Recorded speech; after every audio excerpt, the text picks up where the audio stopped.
Bonjour YouTube, bonjour, nouvelle vidéo dédiée à la partie jeux vidéo de Histoire Explore. Donc la chaîne dédiée à l'actu, aux jeux vidéo et à un blabla divers et varié. Donc là on va aborder la question maintenant des nouveautés un peu de cette semaine concernant le jeu vidéo. Alors je vous ai trouvé tout d'abord un petit article consacré à une petite console qui va sortir, je ne sais pas si vous êtes au courant, que Nintendo cette année va sortir une nouvelle console. Donc, une console qui ressemble beaucoup à la précédente, hein, la Nintendo Switch 2.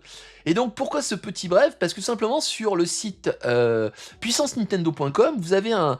Il relaie en fait des rumeurs donc de Bloomberg. Alors Bloomberg, c'est quand même pas n'importe qui en termes d'agence de presse aux États-Unis, qui parle de cette future Switch 2. Alors on en avait déjà abordé dans une question, dans un stream précédent, sur ce qu'on pouvait attendre de cette console-là. Et là, ce qui est intéressant, c'est que des petites infos peut-être fuites. Alors après, il y a toujours un peu de Madame Irma sur cette nouvelle console, c'est-à-dire ses capacités cachées, donc est-ce que elle va permettre l'utilisation de nouveaux gimmicks, que les Joy-Con qui vont être magnétiques vont pouvoir peut-être servir à faire de la souris. Alors là, moi je vous le dis, je l'annonce, hein. Si c'est le cas, je suis persuadé qu'ils vont faire un nouveau Advance War, voire peut-être un SimCity, c'est-à-dire des jeux qui jouent à la souris, qui sont des jeux de gestion, et avec ce gimmick-là, j'y crois à fond. Alors, est-ce que jouer à un jeu de gestion dans son canapé, avec sa souris comme ça va être pratique? Là est la question. Mais cependant, je pense que ce gimmick-là va permettre peut-être de remettre au goût du jour, hein, des fameux jeux comme des RTS, comme des jeux de simulation, je sais pas ce que vous en pensez, comme le grand SimCity qui était sorti sur Super Nintendo, qui était un jeu génialissime et que j'avais fait moi à la manette, pour vous dire, sur Super Nintendo à l'époque. Donc voilà, voilà, des gimmicks, des questions sur les gimmicks, un bouton spécifique. Oui, un jeu de stratégie. Pourquoi je dis un jeu de gestion? Tu as raison. Ou des jeux de stratégie. J'ai dit RTS quand même. Alors, voilà, donc les fameux Joy-Con magnétiques qui se déclenchent, qui se clipsent, etc. Alors moi, je pense que Nintendo, ils vont faire deux gammes. Donc la gamme de la Switch précédente, qui sera la gamme un peu enfant. Alors, est-ce que les jeux de Switch 2, donc Switch 1, il y aura toujours des jeux qui vont sortir? Est-ce que les premiers jeux vont être sur les deux consoles? Ça, c'est évident. Après, est-ce qu'il va y avoir une gamme dédiée que à la Switch 2? Ça, j'y crois aussi. Alors moi, ce qui m'étonne, c'est le logo de Switch 2, là, celui-là, là, qui reste rouge comme ça. Ça va créer de la méga confusion chez le consommateur, hein. Les parents qui vont acheter des jeux Switch 2, si c'est les mêmes jaquettes, et pensant qu'il va être sur la Switch 1. Donc, ils vont faire une rétrocompatibilité de la première console à la nouvelle, ça c'est sûr. Mais l'inverse, non, ça sert à rien. Mais moi, je pense qu'ils vont faire de nouvelles jaquettes, peut-être une nouvelle couleur. Alors, vu que c'est du rouge, et que là, on a un Joy-Con rouge, rose, peut-être qu'ils vont faire des jaquettes bleues pour la Switch 2. Allez savoir. Il faudra revoir cette vidéo plus tard, quand on aura tous les éléments pour voir ce qui était bon et ce qui relevait du bullshit, comme dirait, comme dirait, comme dirait l'autre. Mais qu'est-ce qu'il a raconté? Il a dit n'importe quoi, hein. Oh, N'importe quoi, mon non. gars. Non. La marque des consoles. Ouais. On verra bien. Alors, si on revient sur notre petit article de Puissance Nintendo, donc il y a la question du prix de la console.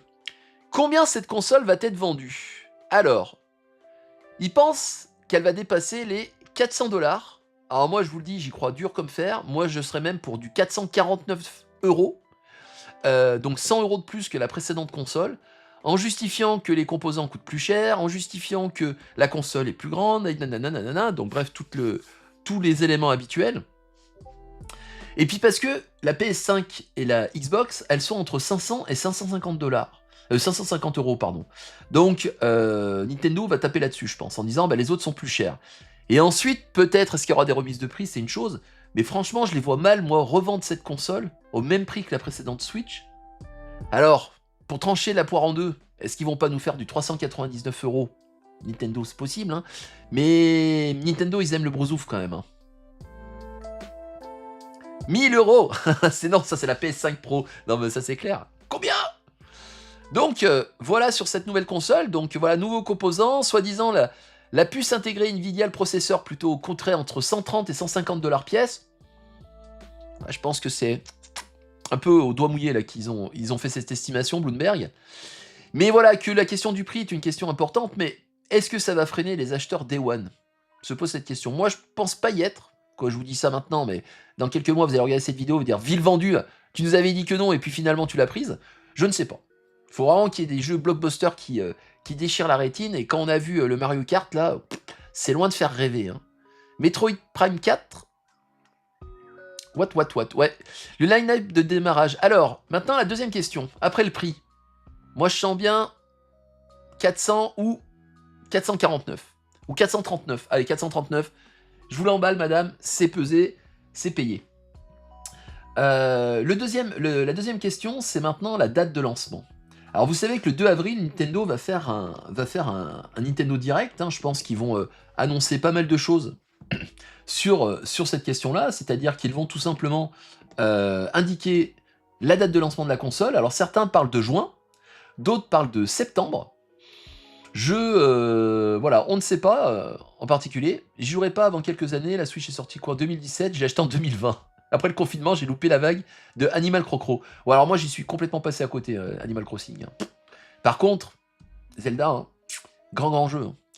Et moi, le jeu du confinement, ça a été Final Fantasy VII, le premier, le remake, qui est vraiment le meilleur par rapport au Rebirth, soit dit en passant. Donc voilà, qu'est-ce qu'ils vont annoncer? Est-ce qu'ils vont annoncer une sortie pour juin? Avant les vacances, c'est quand même audacieux, hein, parce que c'est une période un peu creux dans le jeu vidéo. Après, il y a des grandes conférences internationales, donc notamment, alors l'ancêtre de... C'est plus l'I3 maintenant. Et Zelda, ouais. Ah mais oui, mais deux premiers jeux. Après, quand tu vois, moi, ma collection Switch qui est ici, hein, ça a été du bonheur. Hein. Vraiment une grande console. Hein. Vous avez juin, moi je tapais plutôt pour septembre pour la rentrée, notamment pour annoncer les vacances de Noël. Alors pour juin, beaucoup indiquent que c'est parce que l'effet console ensuite va permettre à sa popularité, notamment lors des vacances, hein, par les échanges, les gamins. Alors est-ce que les gamins vont l'acheter, les enfants vont être les premiers clients de cette console? Moi je ne pense pas. Et puis c'est la console de papa ou de maman, on ne la touche pas s'il te plaît. Et t'as ressorti la 3DS. Ah, moi, la 3DS, franchement, j'attendrais tellement un retour de Zelda Link Between World, donc le remake de Zelda 3 sur Switch. Putain, franchement, je serais fou. Ou Majora's Mask ou Ocarina dans une bonne qualité, ça serait top. Hein. Mais ça, je m'inquiète pas, Nintendo vont nous les sortir sur la prochaine, ça. Ville Nintendo. Alors voilà, donc, ici, écoutez, on balance. Hein, donc, 439, on a dit, le prix de la Switch, et une sortie. Ah, juin, ça me semble crédible, hein, mais bon. Voilà, on verra bien ce qu'il y en est. Donc le 2 avril, hein, Nintendo va nous abreuver d'informations et on attend bien sûr avec impatience le fameux line-up de Nintendo. Alors, ensuite, deuxième information, hop, les Pégases, donc qui se sont tenus en France. Donc dernièrement, donc qui sont un peu les Molières du jeu vidéo en France.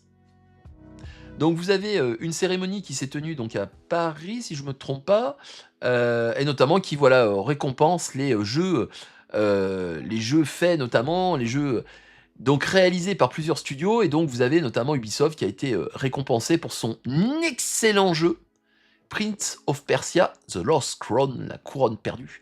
Très bon jeu, et qui pourtant, c'est ça qui est quand même fou, hein, le studio donc de Montpellier, Ubisoft Montpellier, l'équipe a été complètement dispatchée sur d'autres projets, ils ont complètement explosé le groupe, alors que c'était un groupe de dev qui fonctionnait très bien, dans des bonnes conditions de travail, et Ubisoft a remis un pied dans la fourmilière, donc une gestion encore des ressources humaines qui pose problème. Vous savez que cette semaine, il y a normalement le procès de 3 anciens cadres d'Ubisoft devait s'ouvrir, dont le directeur créatif Esquet, je crois. Donc le procès a été repoussé au mois de juin, donc pour des raisons de procédure. Et puis bon, ah non, je vais pas le dire. Alors, procédure, voilà, par rapport aux pièces qui manquaient, etc. Mais vous avez quand même des esprits mal intentionnés qui ont indiqué quand même un procès qui parlait du harcèlement moral, sexuel dans l'entreprise Ubisoft, autour de personnes qui auraient été éventuellement couverts par leur direction, ça c'est le éventuellement est important, qui se déroule une semaine avant la sortie du gros blockbuster d'Ubisoft Assassin's Creed. Ça faisait peut-être un peu tâche, mais bon, ne soyons pas mesquins, n'ayons pas l'esprit mal tourné en particulier. voilà, le procès est reporté pour des raisons de procédure. Voilà, ça c'est la raison officielle que la justice également a donnée. Donc faisons confiance à cette version. Donc il est décalé au mois de juin en particulier, je crois, si je me souviens bien de ce que j'ai lu. Donc là, on est sur donc, nos fameux Pégases qui ont récompensé l'ensemble de ces œuvres importantes. Et ce qui est intéressant, en fait, c'est que à la fois, vous avez une valorisation des équipes de dev dans le cadre de ces cérémonies-là. Alors bien sûr, c'est un peu du entre-soi, quoi. On s'auto-gratule, on s'auto-félicite plutôt, mais par contre, vous avez quand même des équipes qui en ont profité pour allumer la situation actuelle de licenciement dans le monde du jeu vidéo qui est ultra violent, avec des studios qui ferment, des studios qui ne trouvent plus de budget et des conditions de travail qui se sont fortement dégradées. Et donc plusieurs studios ont participé lors de cette cérémonie-là, et lors du discours de remerciement, ont en tiré à boulet rouge, et je pense que ça fait du bien de l'entendre également. Donc par exemple, si on voit le studio Planet Toast, donc univers de science-fiction, donc qui ont fait Caravan Sandwich, donc prix du meilleur premier jeu vidéo. Et donc ces créateurs ont non seulement rappelé sur scène les messages politiques portés dans leur première production, donc sur les droits des minorités, inclusion, écologie, LGBT, etc., mais a insisté sur la nécessité de soutenir un syndicat, les syndicats en particulier, et donc notamment en rapport avec les grandes grèves qui ont eu lieu dernièrement par rapport dans ce secteur-là. Alors deux fois le directeur... Voilà, bah, c'est exactement ce que je dis, Ricketts, tu as raison. Donc, et que forcément, bah voilà, vous avez des licenciements qui se font par centaines, et qui tout simplement bah, détruisent en fait des éléments de valeur, notamment, et détruisent aussi des personnes par le fait que voilà, leur travail ne leur permet pas de vivre normalement, et ils sont susceptibles donc voilà de sauter à tout moment, donc une précarité qui est quand même problématique, et puis surtout une destruction de valeur. Ça c'est quand même un élément qu'il faut mettre en avant. Vous avez des personnes qui sont formées, qui ont des compétences très particulières, elles sont jetées au feu, donc elles tombent au chômage, et donc bah, vous avez un certain nombre de personnes qui changent tout simplement d'activité, qui vont voir ailleurs, et qui... vous avez une destruction de valeur qui est quand même abominable. Et c'est vrai que Nintendo, on peut les critiquer, mais un des mantras de Nintendo, c'est que dans les périodes de vaches maigres, on essaye de conserver justement ces équipes, parce que le jour où on en a besoin, eh ben elles sont plus là. Et donc leur savoir-faire, il a disparu. Et je pense que des grands groupes comme Activision, Blizzard, Ubisoft, Tencent, enfin bref, avec leurs licenciements, là, les destructions de valeurs qu'ils créent, il faut pas pleurer après s'ils font des jeux qui sont nuls, tout simplement. Voilà, donc vous avez plusieurs prix, c'est sur le site du Monde, vous avez un petit... Alors, meilleur jeu vidéo, c'est Prince of Persia, indépendant, Caravan Sandwich, excellence visuelle, Les Fourmis, ah oui, de Microïd. Et vous avez par exemple, parmi tous ces prix-là, vous avez notamment le studio qui a fait Dordogne, donc une expérience artistique originale, un jeu narratif mignon tout plein choupidou. Ben, ils ont annoncé très clairement que leur le jeu n'a pas été forcément un succès, donc là ça pose la question du Game Pass qui permet la connaissance et la diffusion de ces jeux. Mais est-ce que les contrats sont si bien ficelés avec Microsoft? Là, on peut en douter. Et donc, bah, ce studio-là, qui a fait ce jeu d'Ordogne, bah, a annoncé tout simplement bah, qu'ils feront pas une suite, et qu'ils vont fermer. Donc on a vraiment un gâchis, mais qui est colossal, colossal. Alors qu'on est sur une industrie qui quand même dégage beaucoup d'argent, et même bien plus que le cinéma, soit dit en passant. Alors, pour terminer sur une note un peu plus d'espoir, on va parler d'un jeu qui parle de fin du monde. Le futur Death Stranding, qui est sorti avec une bande-annonce. Alors, attendez, il va falloir que je remodifie ça.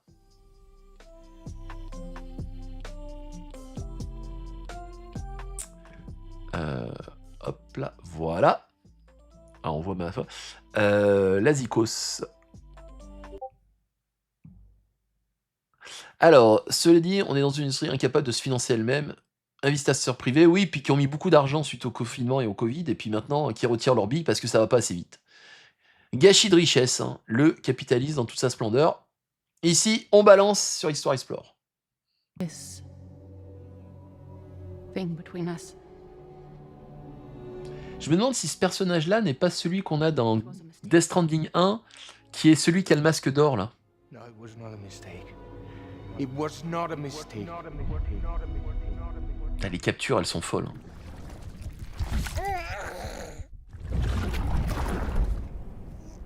Non, j'adore cette scène. Je l'ai vu hier rapidement et j'ai arrêté. C'est énorme. Tu connais rien à Death Stranding? Alors là, le pire, c'est que ce qu'on voit là, on va pouvoir y aller. Alors bien sûr, c'est une montagne, on peut pas. Mais regardez-moi, c'est à perte de vue. Mais si ça envoie pas du rêve, ça.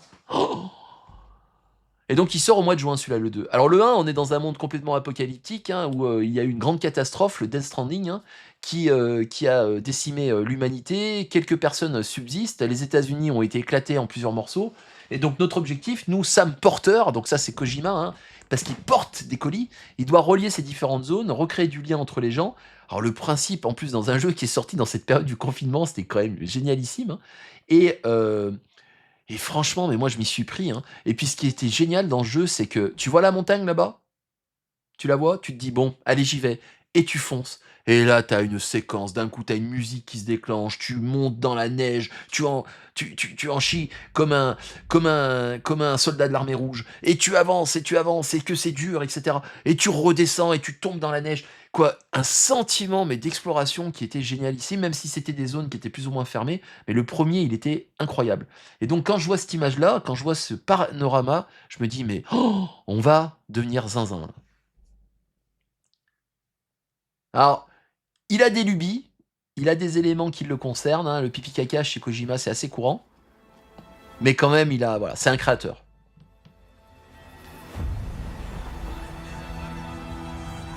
Et donc, les morts reviennent aussi, hein, sous forme d'entité spectrale.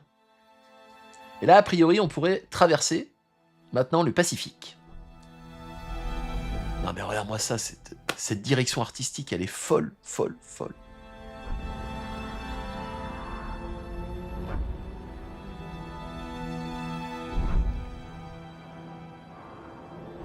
Ah oui, bah bien sûr, bah ça c'est Kojima. Il s'est quand même un peu calmé, hein, par rapport à Metal Gear, hein. Quiet dans Metal Gear 5, hein.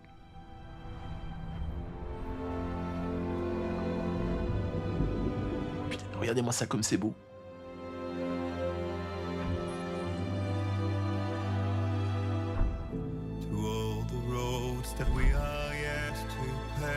Alors, j'espère que je vais pas me faire... on va baisser un peu le son pour pas se faire striker sur YouTube. C'est quand même incroyable. Regarde-moi ça, c'est panorama. Regarde-moi ça comme c'est beau.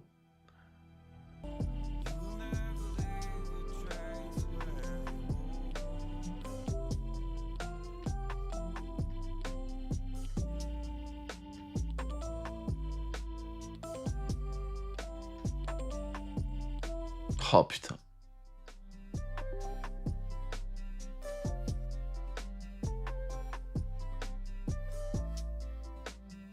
Ah non mais... Moi franchement celui-là, vraiment je pense que ça va être mon jeu d'hiver ça, hein. Oh là là, ces passages quand tu traverses les montagnes. Mais moi dans le précédent, j'en garde des souvenirs de ouf, ouf, ouf. Puis des systèmes de jeu quand même. Ou là où tu vas amener des colis à différentes zones. Tiens, Léa, c'est doux. Donc tu vois, on est quand même moins sur du...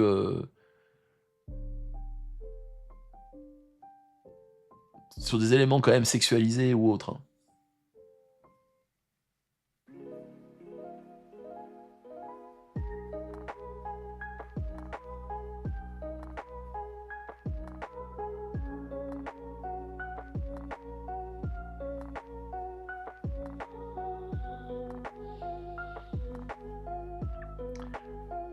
Ah, elle peut pas en prendre le bébé avec elle. Elle a cette capacité de se téléporter, ouais.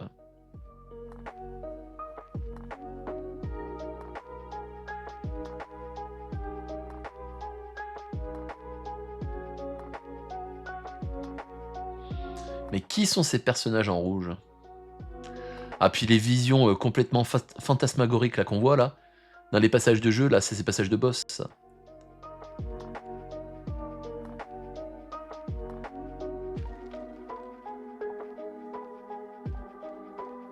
Oh là là, mais regarde-moi ça, mais c'est...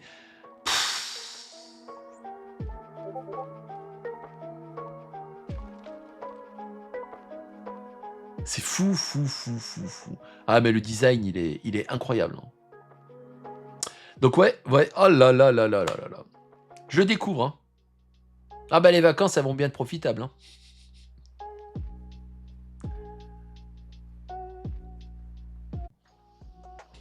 On était donc sur du jeu vidéo, donc j'espère que cette séquence vous a plu. N'hésitez pas à vous abonner, à pouce plutôt comme ça, donc sur les différents supports et réseaux sociaux.